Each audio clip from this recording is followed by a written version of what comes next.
ಪಡೆಯುವುದನ್ನು ಚಿಂತನ ಕೊಳಕಿರುವತ್ತೂರು ಆನಂದಿರೆಲ್ಲ ಭವ್ಯವಾಣಿ ಚಿಂತನ ವೇದಿಕೆ ನಾವು ಮಾತೆಲ್ಲ ಒಟ್ಟಿಗೆ ಸೇರಲು ಸನ್ಮಾನಗಳು ಚಿಂತನ ಕೊರಲ ಕಟ್ಟಿದ ಗಡಿಗೆ ಶ್ರೀ ಕುಂಜೀರ ಮತ್ತು ಶ್ರೀಮತಿ ಕರ್ಗಿ ದಂಪತಿಗಳ ಹಿರಿಯ ಮಗನಾಗಿ ಇರುವತ್ತೂರು ಗ್ರಾಮದಲ್ಲಿ ದಿನಾಂಕ 1/1/1974 ಜನಿಸಿದ್ದೀರಿ.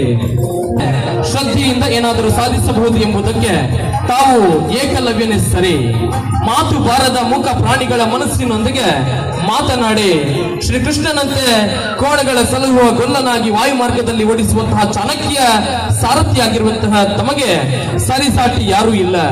ತನ್ನ 18ನೇ ವಯಸ್ಸಿನಲ್ಲಿ ಮೂಡಬಿದ್ರೆಯ ಲಾಡಿ ಸುರೇಂದ್ರ ಕುಮಾರ್ ಅವರ ನೇಗಿಲ ಕಿರಿಯ ವಿಭಾಗದಲ್ಲಿ ಓಟವನ್ನು ಪ್ರಾರಂಭಿಸಿದಂತಹ ಇವರು ನಂತರ ಕೇವಲ 13.5 ಸೆಕೆಂಡುಗಳಲ್ಲಿ ಕೋಣಗಳೊಂದಿಗೆ ದೂರವಿರುವಂತಹ ಗುರಿಯನ್ನ ತಲುಪುವಂತಹ ಮುಖಾಂತರವಾಗಿ ದಾಖಲೆಯನ್ನ ಸೃಷ್ಟಿ ಮಾಡಿದವರು. ಅದರ ಜೊತೆಗೆ ತಾವು ಕಳೆದ 5 ವರ್ಷಗಳಿಂದ ಪ್ರಥಮ ಸ್ಥಾನವನ್ನ ಪಡೆದು ಕಂಬಳ ಪ್ರಿಯರ ಮನಸ್ಸನ್ನು ಗೆದ್ದಿರುವಂತಹ ಸೋಲಿಲ್ಲದ ಸರದಾರ. ಕರ್ನಾಟಕ ರಾಜ್ಯ ಸರ್ಕಾರ 2015ರ ಕರ್ನಾಟಕ ಕ್ರೀಡಾ ರತ್ನ ಪ್ರಶಸ್ತಿಯನ್ನು ನೀಡಿ ಕೂಡ ಸನ್ಮಾನಿಸಿರುವುದು ಕಂಬಳ ಪ್ರಿಯರಿಗೆ ಸಂದಂತಹ ಗೌರವ. ಕರಾವಳಿ ಕರ್ನಾಟಕದ ವೀರ ಜನಪದ ಕ್ರೀಡೆ ಕಂಬಳದ ಹುಸೈನ್ ಬೋಲ್ಟ್ ಎಂದೇ ಹೆಸರು ಪಡೆದಂತಹ ತಾವುಗಳು 1000ಕ್ಕೂ ಹೆಚ್ಚು ಪ್ರಶಸ್ತಿ ಹಾಗೂ ಬಹುಮಾನಗಳಿಗೆ ಭಾಜನರಾಗಿದ್ದಾರೆ. ನೇಗಿಲು ಕಿರಿಯ ಹಾಗೂ ಹಿರಿಯ ಕೋಣವನ್ನ ಒಡಿಸಿ ಹಲವು ವರ್ಷದಿಂದ ಪ್ರಥಮ ಸ್ಥಾನವನ್ನು ಪಡೆದಿರುತ್ತಾರೆ. 28 ವರ್ಷ ನಿರಂತರ ಭಾಸ್ಕರ್ ಸುಬ್ಬಯ್ಯ ಕೊಟ್ಟಣ್ಣರವರ ಒಂದೇ ಮನೆಯ ಫಸ್ಟ್ ಕ್ಲಾಸ್ ಎ ಹಾಗೂ ಬಿ ಕೋಣೆಗಳನ್ನ ಒಡಿಸಿ ಬಹುಮಾನವನ್ನ ತಂದುಕೊಟ್ಟಿರುವಿರಿ.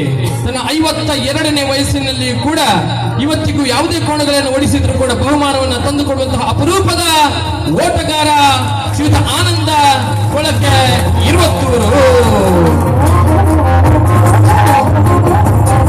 ಕಂಬಳದ ಕರೆಟೆ ಯಜಮಾನರನ್ನ ಪಾಲದ ಪರಿಮೋಗದ ಓಟಗಾರೆ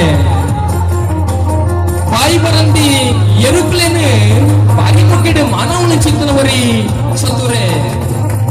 ಕರ್ನಾಟಕ ಕ್ರೀಡಾ ರತ್ನ ಪ್ರಶಸ್ತಿ ಕಂಬಳ ಕ್ಷೇತ್ರದ ಕಂಬಳ ಕರೆತ ಹುಸೈನ್ ಬೋಲ್ಟ್ ಅನ್ನೋ ಚಿಂತನ ಬಿರುದನ್ನು ಪಡೆಯುವ ಚಿಂತನ ಒಳಗಿರುವತ್ತೂರು ಆನಂದರಿಗೆ ವೇದಿಕೆ ನಿಮಿತ್ತಡೆ ತಮ್ಮನ ಸಾನಿ ಜೋಗನ್ ಕಂಪನಿಯ ಮಾಲಕರ ನೆಚ್ಚಿನ ಸಂದೇಶ್ ಬಂದೇವ ವೇದಿಕೆ ನಿಮಿತ್ತ ಬಂದಿದ್ದಾರೆ.